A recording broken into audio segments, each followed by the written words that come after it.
नमस्कार मेरे प्यारे प्यारे दोस्तों। स्वागत है आपका मेरे यूट्यूब चैनल में, जहां मैं रोज़ आपके सामने नई नई कहानियां और कुछ ब्यूटी टिप्स लेके आती हूं। तो आज मैं आपके सामने एक कहानी लेके आई हूं जो माँ के ऊपर बेस्ड है। माँ जो हमारे दिल के बहुत ही करीब होती है। माँ ही होती है जो बिना कहे सारी बातें समझ जाती है। वो माँ ही है जो घर में ना दिखे तो मन बेचैन सा हो जाता है। माँ की क्या बातें बताऊँ, माँ ही तो सब कुछ है। पैदा होने से लेके सारी चीज़ें माँ ही समझती है। तो आज की जो ये मैं कहानी आपको सुनाने वाली हूँ, ये माँ के ऊपर है। एक बेटी और माँ की कहानी। कि बेटी जब बड़ी हो जाती है, अपने ससुराल चली जाती है, तो वो माँ ही है जो बेटी को मायके से बांध के रखती है। वो माँ ही है जिसके बुलाने पे बेटी दौड़ी चली आती है। तो बस यही छोटी सी स्टोरी आपके साथ आज मैं शेयर करने वाली हूँ। मुझे पूरी आशा है कि आप मेरी स्टोरी को पसंद करेंगे। तो चलिए शुरू करते हैं अपनी कहानी। सुरेखा और रूपाली के बीच बहुत ही प्रेम था। रूपाली अपनी माँ सुरेखा के बहुत करीब थी। सुरेखा के 2 बेटे और थे, संजय और राकेश। लेकिन सुरेखा रूपाली के लिए कुछ ज़्यादा ही झुकाव रखती थी। बेटी थी ना, दूसरे घर जाना था, तो बस प्यार भी ज़्यादा था। तो रूपाली की जब शादी हो जाती है, तभी भी रूपाली का उस घर में आना जाना लगा रहता है। रूपाली सुरेखा के दिल के इतनी करीब थी कि सुरेखा ने रूपाली की शादी उसी शहर में कर रखी थी, कलकत्ता में। जहाँ वो रहती थी उसके 5 किलोमीटर के दूरी में ही रूपाली का ससुराल था। रूपाली अक्सर अपने माँ से मिलने आती थी। सुरेखा भी हर तीज त्योहार, कोई जन्मदिन हो, कोई दिवाली हो, कोई होली हो, बेटी को ज़रूर बुलाती थी। उसे रूपाली से अलग ही प्यार था और रूपाली भी माँ के एक बार बुलाने पे दौड़ी चली आती थी। रूपाली के पति को भी इस बात से कोई दिक्कत नहीं थी। सुरेखा की दोनों बहुएं माया और रेखा, वो भी अपने जीजी का बहुत सम्मान करती थी। भाई सास जब बेटी को प्यार दे रही है तो बहुओं को क्या दिक्कत हो सकती है। रूपाली जब भी अपने मायके आती थी तो वो रसोई में अपने मर्जी से कुछ भी बनाती थी। उसे लगता था ये मेरी माँ की तो रसोई है, भाभियाँ क्यों बुरा मानेंगी। फिर क्या था, सुरेखा की तबीयत एक बार बिगड़ जाती है और उसकी डेथ हो जाती है। फिर रूपाली का मन खट्टा हो जाता है। उसे लगता है कि वो अब मायके से कैसे आएगी मायके में। अब भाभियाँ क्या उसे इतना सम्मान देंगी, भाई क्या उन्हें इतना सम्मान देंगे। लेकिन माया और रेखा अपने ननद से लगाव रखती थी। वो उसे पूछती थी। फिर क्या, समय बीतता गया और रूपाली की बेटी मेघना बड़ी हो गई और उसकी शादी हो गई। यहाँ माया और रेखा की भी बेटियाँ बड़ी हो गई। प्रीति और नेहा भतीजी थी रूपाली की, वो दोनों भी बड़ी हो गई, उनकी भी शादियाँ हो गई। रूपाली का आना जाना मायके में कम हो गया था क्योंकि वो भी अपने ज़िंदगी में व्यस्त चल रही थी। लेकिन माया और रेखा के बुलाने पे रूपाली अक्सर आ जाया करती थी। फिर एक बार दिवाली का त्योहार आया। पहले रूपाली जब भी मायके आती थी तो दोनों भाई संजय और राकेश उसे अच्छे अच्छे तोहफे देते थे।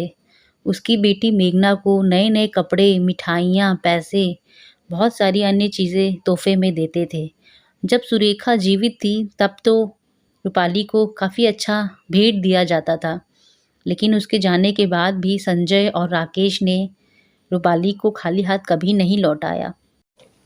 समय बीतता गया, तीनों बच्चे बड़े हो गए। मेघना जो कि रूपाली की बेटी थी और प्रीति और नेहा जो माया और रेखा की बेटियां थीं। तीनों बच्चों की शादी हो गई क्योंकि तीनों बच्चे अपनी पढ़ाई लिखाई पूरी कर चुके थे।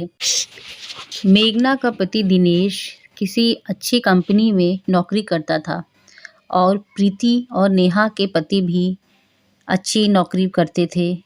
प्रीति का पति जॉब करता था और नेहा का पति का अपना खुद का बिजनेस था कपड़ों का। तीनों बेटियां संपन्न परिवार में थी। फिर आया दिवाली का मौका।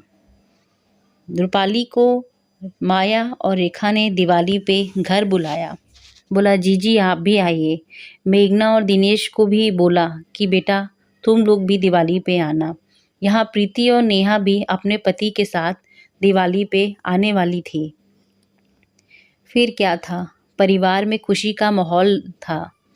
तीनों बेटियां मिलने वाली थी, तीनों बहनें मिलने वाली थी। यहाँ रूपाली भी बहुत खुश थी कि बहुत दिनों के बाद दिवाली पे इस बार मायके जाने का मौका मिला है।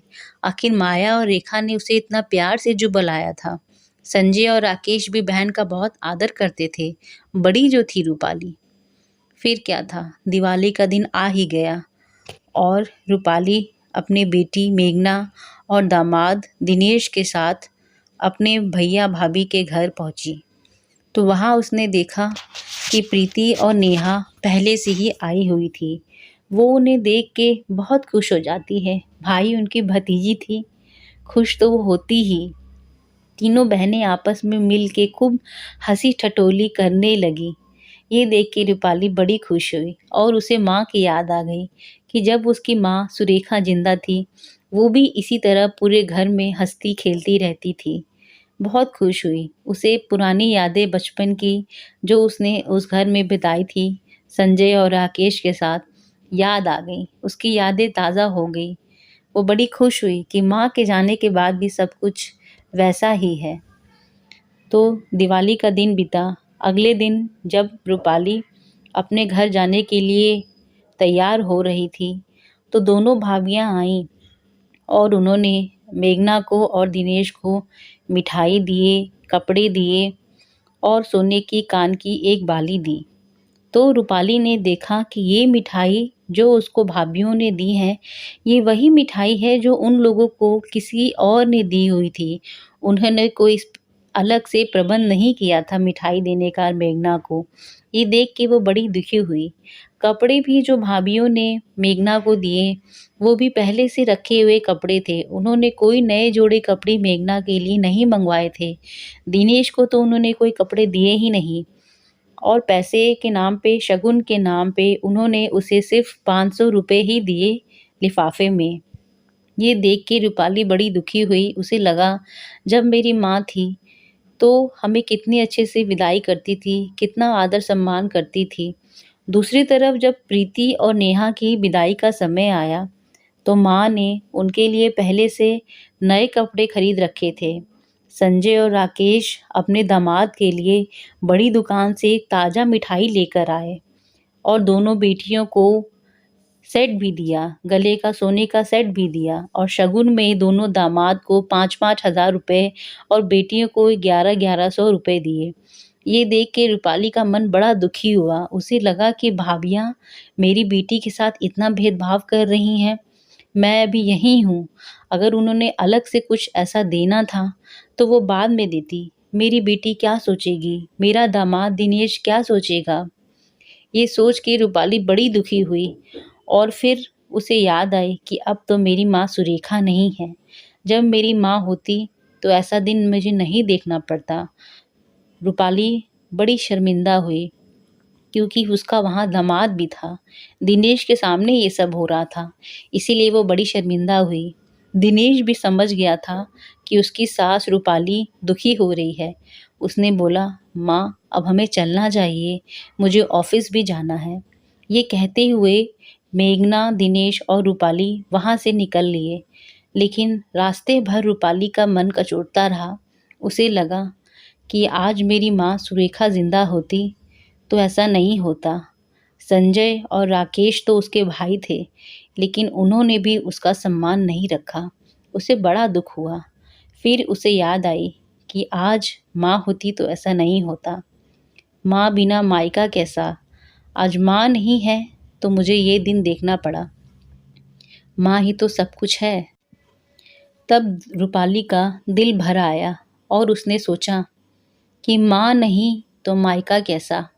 राकेश और संजय उसके अपने भाई थे, लेकिन उनका अपना परिवार हो चुका था, इसीलिए वो रूपाली को उतना ध्यान नहीं दे पाते थे। अंत में रूपाली बस इसी दुखी मन से अपने घर आई और उसने सोचा, अब मेरी माँ नहीं है और माँ नहीं तो मायका कैसा।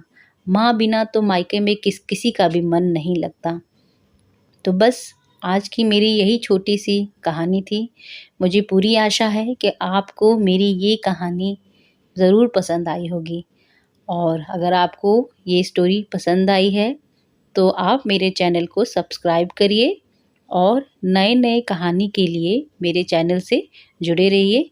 आज के लिए बस इतना ही। धन्यवाद दोस्तों।